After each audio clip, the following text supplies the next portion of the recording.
Hello, this is my week 2 discussion for Management 485 International Business. And basically, if I wanted to develop a flexible and mobile workforce that could successfully work in many different countries and cultures, I would focus on hiring people who can have cultural intelligence, they're able to adapt, communicate, and build relationships in environments that they aren't comfortable with that are different from their background that they come from. So, for example, first, I would find employees with cultural intelligence. Cultural intelligence refers to a person's ability to understand, respect, and adapt to a different culture that isn't of their own or in their background. So, the people with those high cultural intelligence, like they're curious about other cultures, they're open minded, and they're willing to learn outside of the country that they're from.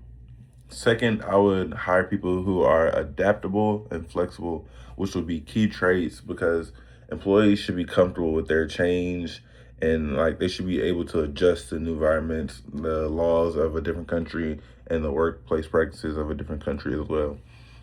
So that would mean like decision making, leadership styles, and time orientation. So people who remain calm and positive during these adjustments, like from going to the US to say like Europe or something, they'll be comfortable with those adjustments and just finding the right way to mesh into a new environment. And then third, I would say people who have strong communication skills, because this is essential because it's not like only Americans that you're used to. It's different people from across the world. So you may need to find out the right mix for the communication skills. And employees who listen carefully and avoid making assumptions are more likely to build trust with colleagues and customers. So, say if I was to go to Europe, I would have to adapt to their communication and the way they talk and how to talk to customers and things of that nature. And then finally, I would provide cross cultural training and international experience because with the international experience, you have people from different backgrounds that know what they're doing and they're taking them and putting them all in one.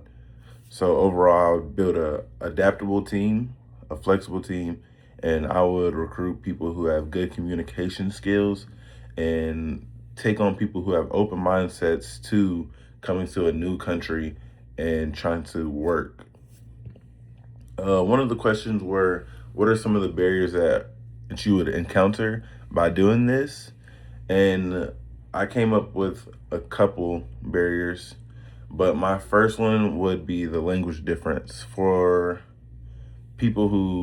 employees who have basic knowledge of another language, misunderstandings can like occur easily because you may not know the tone or meaning to something that another person from a different country says. So that would be a big difference, a big barrier that you have to overcome when trying to put multiple people from different countries into one firm. Another issue is cultural misunderstandings. Different cultures have different values, so teamwork, punctuality, negotiation styles, and decision making could be different from someone that's in America and then someone that's in Europe.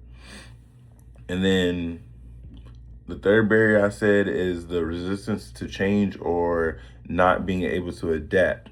Some employees may struggle to adjust to new environments, so it'll be hard for them to adapt. And then living and working in a different country can lead to a culture shock. So people may get homesick or maybe stressed about the job, and then that'll be a big problem.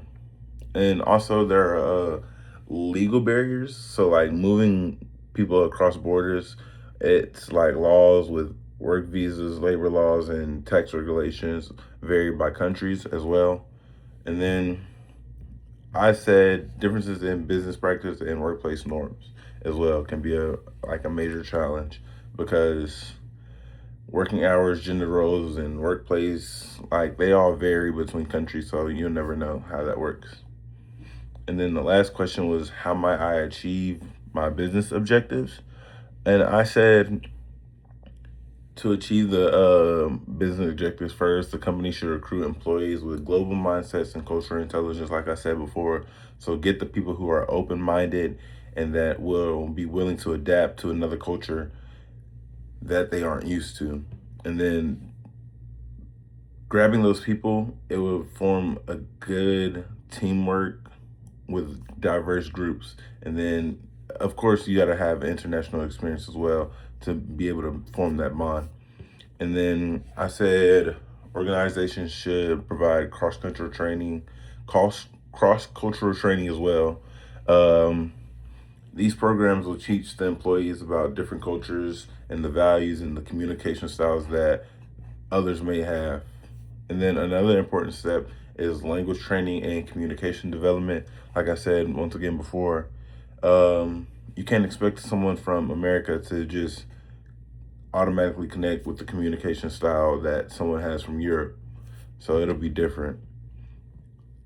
And then finally, organizations should provide strong support systems for relocated employees. So like such as relocation assistance, cultural mentors, and family support services. And that basically reduces like stress on someone coming in from a different country, and it'll be able to help the employees focus on performing their job. And that's all I had to say for this week's discussion. Thank you.